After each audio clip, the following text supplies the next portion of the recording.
अनु की क्रिटिकल हालत देख पुष्पा का फूटा आर्यवर्धन पर गुस्सा और आर्यवर्धन को हुआ अपनी गलती पर पछतावा। जी हां दोस्तों, सीरियल तुमसे तुम तक के आने वाले धमाकेदार ट्रैक में आपको देखने को मिलेगा कि जब आर्यवर्धन अनु का ट्रांसफर कंफर्म कर देता है तब पुष्पा और गोपाल जी दोनों आर्यवर्धन को फोन करके रिक्वेस्ट करते हुए नजर आएंगे कि प्लीज सर अनु का ट्रांसफर रोक दीजिए और उसे जयपुर मत भेजिए। हमारी बेटी के बिना हम लोग कैसे जिएंगे और अनु भी हमारे बिना कैसे रह पाएगी। लेकिन दोस्तों, उस वक्त भी आर्यवर्धन पुष्पा जी की बातों को नजरअंदाज कर देगा और उनसे कहेगा कि नहीं, अब कुछ नहीं हो सकता। अनु के ट्रांसफर और प्रमोशन की सारी फॉर्मेलिटीज भी पूरी हो चुकी है, इसीलिए अब अनु को जयपुर जाना ही होगा। यह शब्द सुनकर पुष्पा काफी ज्यादा निराश हो जाएगी और टूट जाएगी, क्योंकि उसे बार बार कोई अपशगुन होने का एहसास होने लगता है और इसलिए वह माता रानी के सामने अनु के लिए प्रार्थना करती हुई नजर आने वाली है। और वहीं दूसरी तरफ अनु जयपुर जाने की पूरी तैयारी कर लेती है। और दोस्तों, अब यहाँ सीरियल की कहानी एक नया मोड़ लेने वाली है, क्योंकि जिस बस से अनु जयपुर जाने वाली होगी उस बस का अचानक से एक्सीडेंट हो जाएगा। और जब यह खबर पुष्पा और गोपाल जी के पास पहुंचेगी तब उनके के पैरों तले से मानो की जमीन ही खिसक जाती है।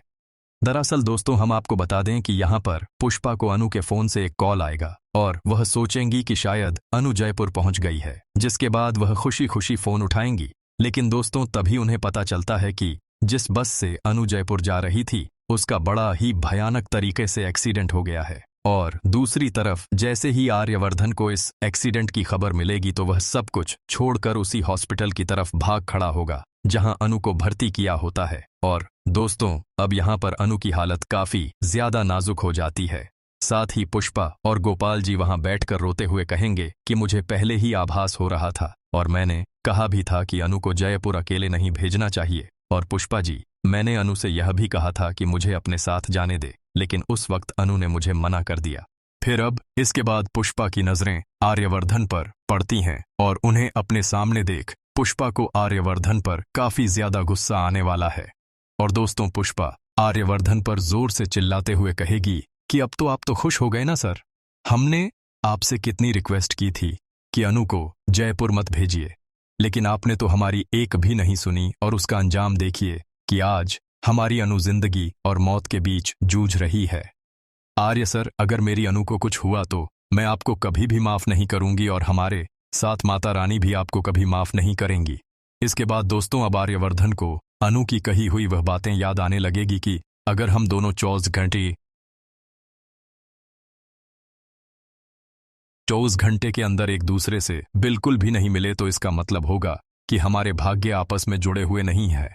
फिर अब अपकमिंग ट्रैक में आपको दिखाया जाएगा कि यहाँ आर्यवर्धन कहीं ना कहीं अनु की इस हालत का जिम्मेदार खुद को ठहराने लगता है और साथ ही वह यह भी समझ जाएगा कि माता रानी के मंदिर में उनका मिलना कोई इत्तेफाक नहीं था, बल्कि माता रानी का यही आशीर्वाद था। लेकिन अब यहाँ पर पुष्पा जोर से रोती हुई नजर आती है और आर्य सर को जिम्मेवार ठहराती हुई दिखेगी कि सर, हमने आप पर पूरा विश्वास करके ही अनु को आपकी कंपनी में भेजा था और यह बात तो आपको भी पता है कि अनु हमसे कभी दूर नहीं रही है। फिर इसके बाद आर्यवर्धन अनु की क्रिटिकल हालत देखकर बुरी तरह डर जाएगा और अनु की इस हालत का जिम्मेदार खुद को मान लेगा।